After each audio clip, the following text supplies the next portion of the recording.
喺呢段影片入邊，我哋要觀察一組數據嘅規律，然之後揾出改變數據對離差嘅度量嘅影響。題目入邊嘅數係咁樣嘅 ：A 加1、A 加3、A 加3、A 加4、A 加6、A 加7。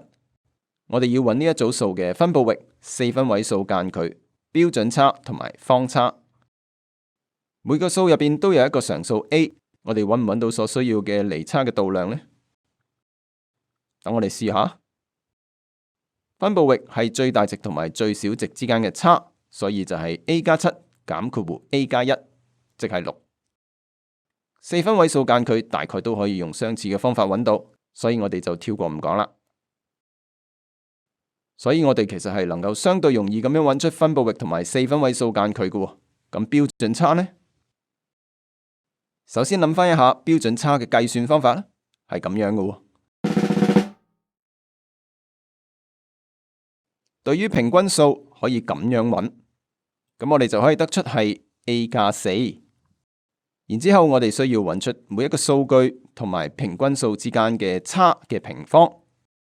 計頭兩個數據嘅方法就會好似呢度咁樣，其餘嘅數據亦都可以用類似嘅方法。最終其實係可以揾到標準差嘅，只不過過程就比較繁複啲。除此以外，我哋亦都唔能夠利用計數機直接揾到答案。然後揾到標準差之後，我哋就可以揾到方差噶啦，因為佢係標準差嘅平方。好啦，咁有冇啲簡單啲嘅方法可以處理呢條題目呢？等我哋睇下呢啲數之間有咩規律呢？你哋而家應該留意到呢一組數入邊每一項都加咗 A。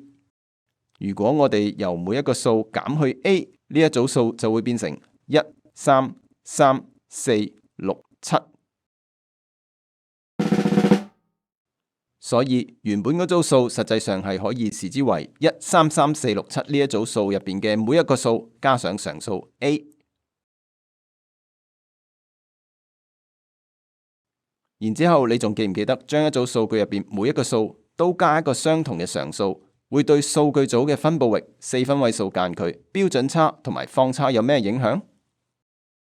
冇錯啦，呢啲離差嘅度量係會保持不變嘅喎。咁即係話我哋可以直接用由每一個數減去共同常數 A 之後嗰個數，即係1、3、3、4、6、7嚟揾答案嘅咯。所以分佈域就會係7減1，即係6。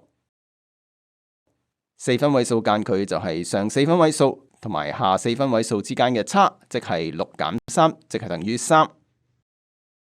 要揾標準差，呢次我哋可以直接用計數機嚟揾答案，答案係2。最後方差就會係標準差嘅平方，所以就係2嘅平方，亦即係4。你覺得呢一個方法會唔會比直接用原本嗰組數嚟揾離差嘅度量簡單啲同埋快啲呢？